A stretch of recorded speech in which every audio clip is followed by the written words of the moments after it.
The latest: Syria's Assad visiting Iran, general hold talks. The latest on the Syrian conflict, all times local, 6:20 p.m. Syria state news agency says President Bashar Assad has met with a visiting Iranian army commander to discuss military cooperation.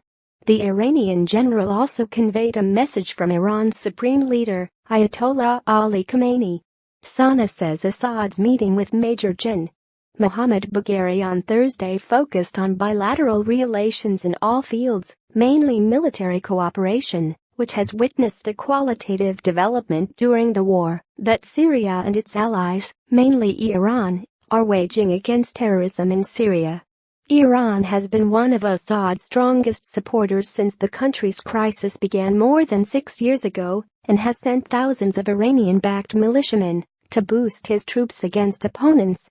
Sana quoted Bagheri as saying that the aim of his visit is to put a joint strategy on continuing coordination and cooperation at the military level. He also stressed Iran's commitment to help in the reconstruction process in Syria. Bagheri met with several Syrian officials on Wednesday, including Defense Minister Fahd Jassim al-Freij and Syrian Army Commander, Major Gen. Ali Ayaoud. 5:45 p.m. An al-Qaeda-linked group in Syria has released a rare video of its leader, showing him speaking with his fighters. The release comes 2 weeks after Russia said it seriously wounded him in an airstrike. Abu Mohammed al-Golani of the Levant Liberation Committee appears in the video telling his men that his group will not give up the fight against its opponents. He says, "We will speak with the language of grenades, explosives, rifles, and suicide attackers." The video was released late on Wednesday, though it isn't known when it was filmed. It appears to have been shot before an al-Qaeda offensive on a central government-controlled village on October 6. 2 days before the attack, Russia's military claimed that al-Golani was wounded in a Russian airstrike and had fallen into a coma. The military offered no evidence of al-Golani's purported condition. The al-Qaeda-linked group subsequently denied al-Golani was hurt, insisting he is in excellent health.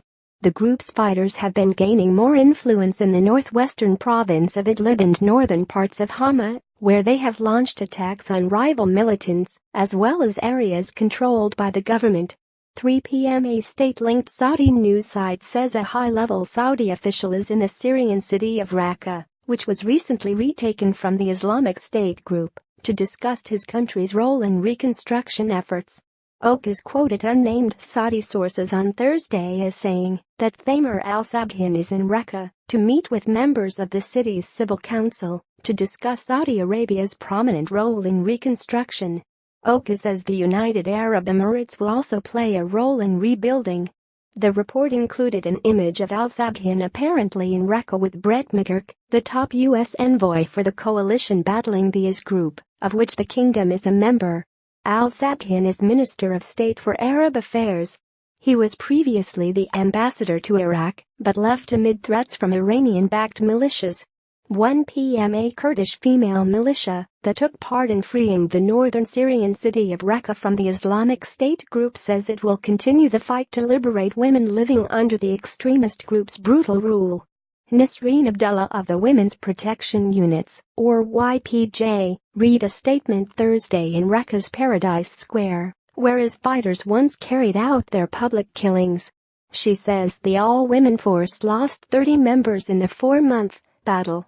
Under Islamic State rule, women were forced to wear all-encompassing veils and could be stoned to death for adultery. Hundreds of women and girls from Iraq's Yazidi minority were captured and forced into sexual slavery. Abdullah says the YPJ helped liberate dozens of Yazidi women